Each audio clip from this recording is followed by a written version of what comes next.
Comentario dun plano urbano de Madrid. Madrid, como aquellas ciudades con una larga historia, presenta un espacio complejo en el que pueden distinguirse diversas áreas correspondientes a las diferentes etapas del desarrollo urbano: el casco antiguo, el ensanche de mediados del siglo XIX y primer tercio del siglo XX y la periferia. El casco antiguo. Para hablar del emplazamiento y situación, el origen de la ciudad de Madrid hay que buscarlo en las plazas defensivas que los árabes crearon en el siglo IX para proteger la frontera norte de Toledo. Por lo tanto, responde a una finalidad defensiva y por eso el primitivo emplazamiento de la Alcazaba se sitúa sobre un cortazo de las terrazas del Manzanares, en recinto que hoy ocuparían el Palacio Real y la Catedral de la Almudena.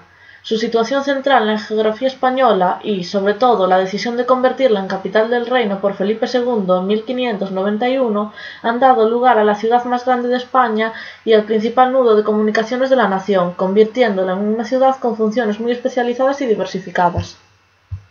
Un plano urbano es una representación gráfica de la distribución de los espacios libres y construidos de una ciudad. Su forma depende de unos factores: los materiales, que son las formas del relieve, y los políticos, que son razones representativas y defensivas. Existen 4 tipos de plano: el plano en cuadrícula o ortogonal, el plano lineal, el plano radiocéntrico y el plano irregular.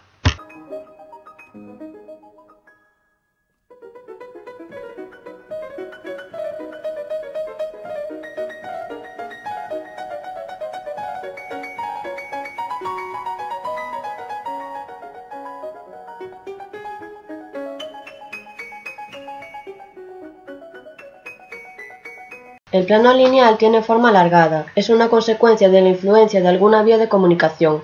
También se produjeron estos tipos de planos en las costas y en los márgenes de algunos ríos.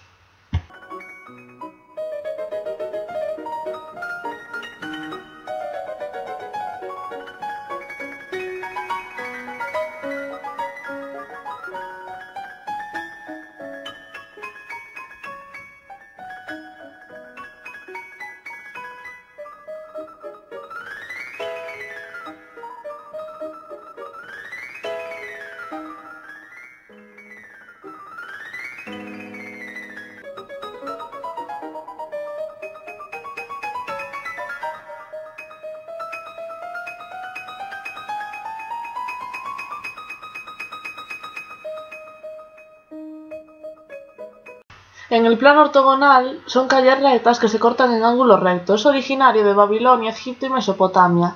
Este tipo de plano también caracteriza a los ensanches de ciudades como Madrid, Barcelona y Donostia-San Sebastián, así como a numerosos barrios residenciales modernos.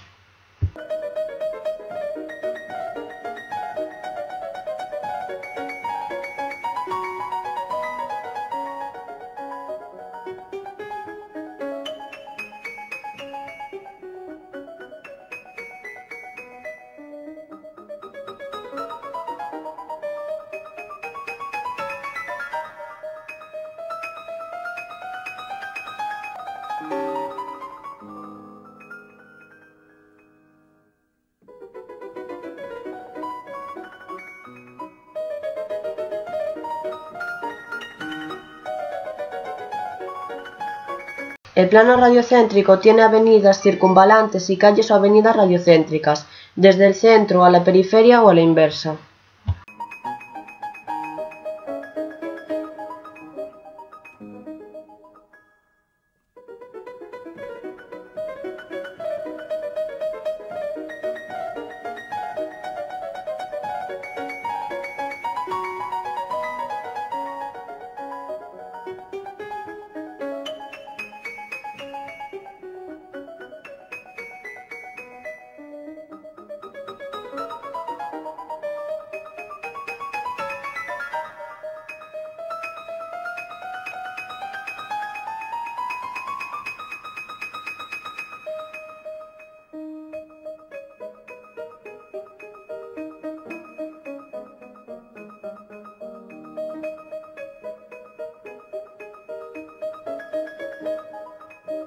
El plano irregular tiene un aspecto anárquico, sin forma definida. Es fruto de una decisión social, un origen multipolar con varios centros que crecen hasta juntarse, o de la yuxtaposición de varios tipos de plano diferentes.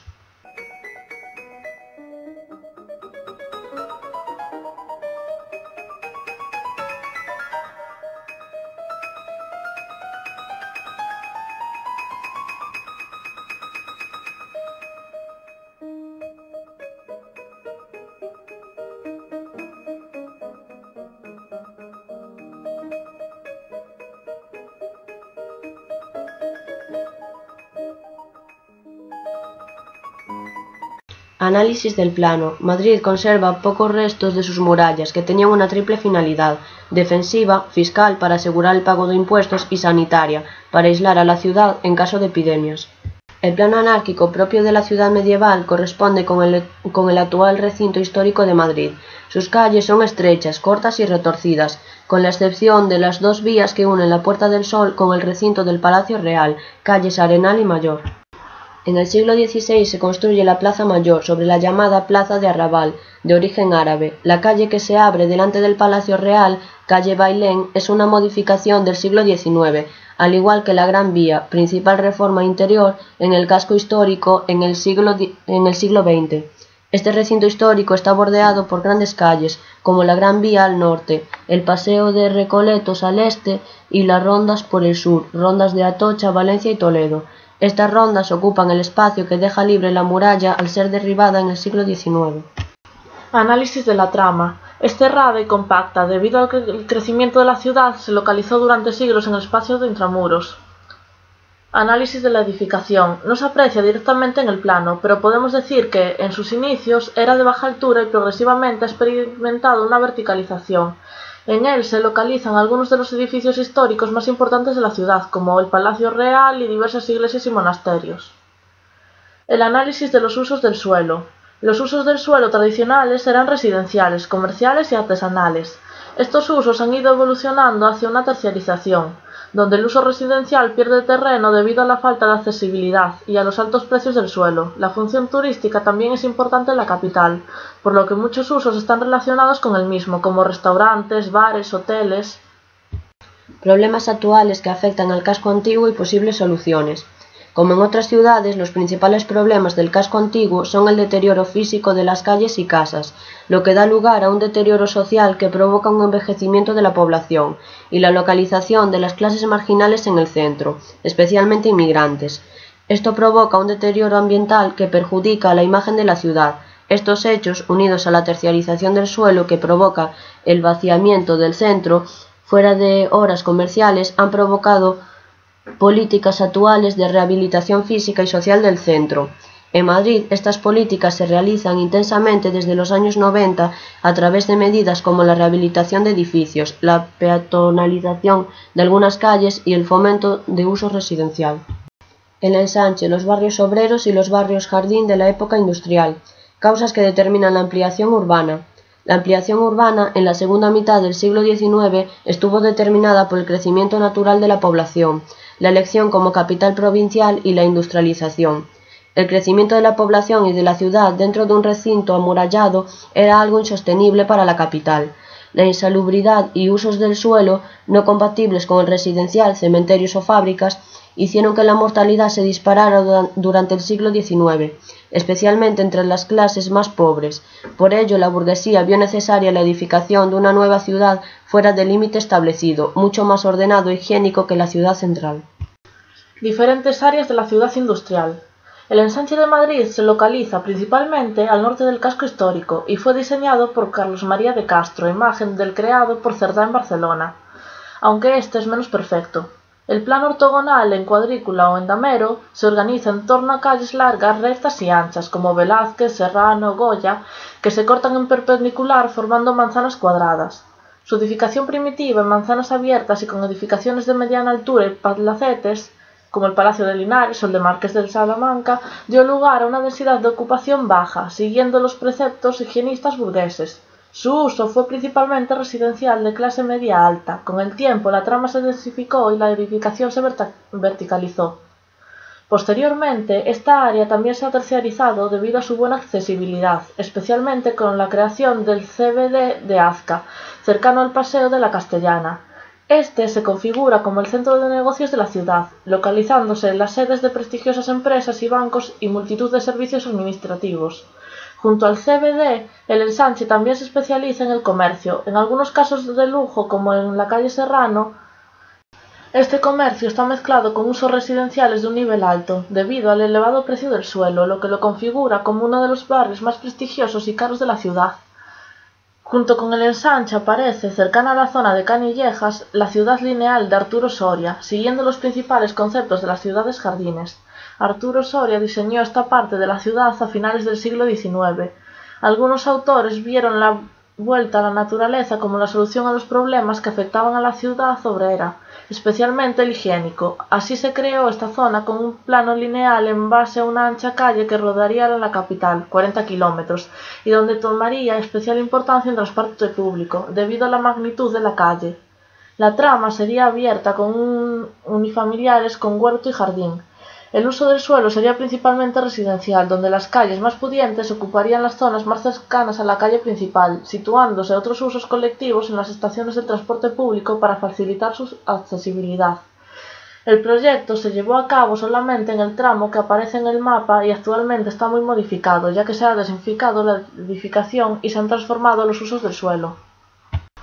La periferia. Causas del crecimiento. Desde 1950, Madrid ha experimentado un gran crecimiento demográfico debido al baby boom, al crecimiento de la población, la industrialización, el éxodo rural, la tendencia a la residencia suburbana. Este crecimiento ha ido paralelo a un crecimiento de la ciudad hasta unos límites difusos, donde la ciudad y el campo se confunden, dando lugar a las áreas periurbanas y suburbanas, que aparecen en el mapa fuera del ensanche urbano, ocupando una extensión mucho mayor a la que ocupa el mapa. Esta tendencia se ha agravado ahora debido a la desurbanización, donde la gente busca la periferia para vivir despoblando el centro. Diferenciación de las áreas en la periferia. Aunque en el plano no se aprecian, la mayor parte de estas actuaciones en la etapa postindustrial son residenciales, ya que las áreas industriales y de equipamiento aparecen en la actualidad fuera de los límites de este plano. Estas áreas se van a localizar en torno a los ejes de comunicación principales, es decir, en torno al Paseo de la Castellana en dirección a la N1, la calle de Alcalá en dirección a la N2, la avenida del Mediterráneo en dirección a la N3. Esto es debido a la preeminencia del vehículo rodado como medio de transporte principal, que posibilita los millares de movimientos pendulares que se producen diariamente. Junto al uso residencial, las áreas industriales y de equipamiento, grandes hipermercados, hospitales, universidades, también se localizan siguiendo los ejes de comunicación principales por una mayor accesibilidad.